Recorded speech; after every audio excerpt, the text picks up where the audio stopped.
But honestly, along the way, you might fall down like this. Ready? Right? Hello! Right? So what do you do when you fall down?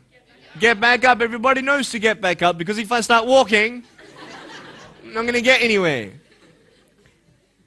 But I tell you, there are some times in life where you fall down and you feel like you don't have the strength to get back up.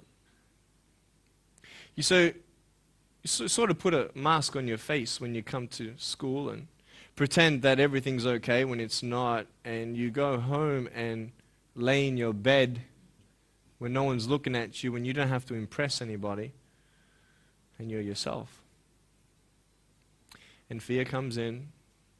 You know the fear that you have as soon as you walk into the doors of your house. Maybe there's a broken home. Maybe you have doubt in your life. Maybe you don't know for sure what's going to be happening in the future, and it scares you. Maybe you're worried about what people think of you, what people say about you. Just that fear paralyzes you. And I just want to ask you today, do you think you have hope? Because I tell you, I'm down here, face down, and I have no arms, no legs.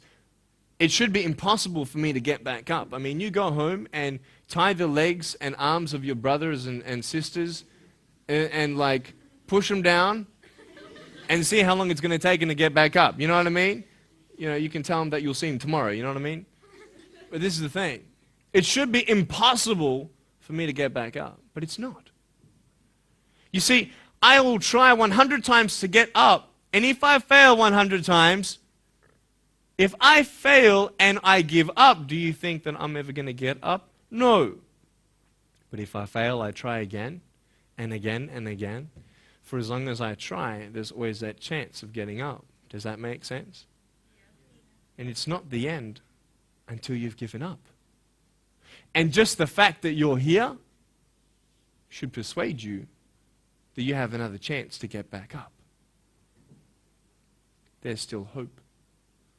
I'm not here today to tell you that I understand your pain. I don't know how it feels to be abused. I don't know how it feels to feel, quote, fat and you've got an eating disorder. I don't know how it feels to have a broken home.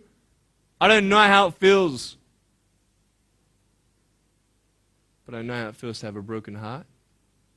And I know how it feels to be alone.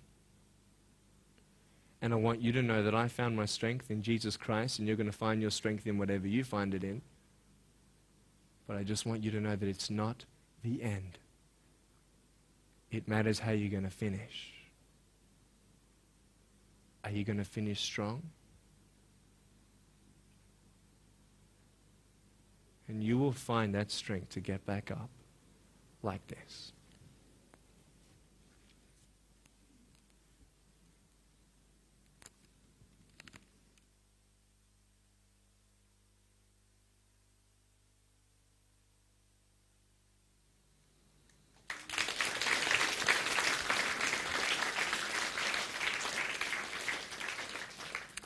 How did I get from depressed to who I am today? Because I tell you, I was depressed.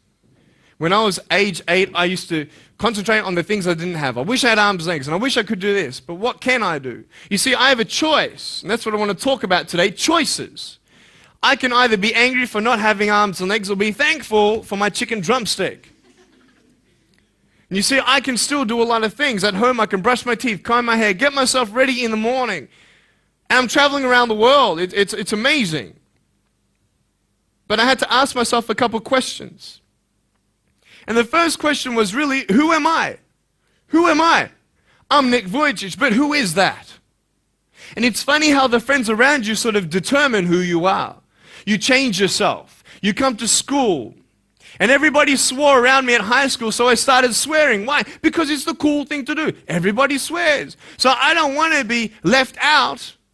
And I want to be accepted, so I started swearing. You go to a party, everybody's drinking, so you drink. Why? Well, everybody else around me is doing a big deal.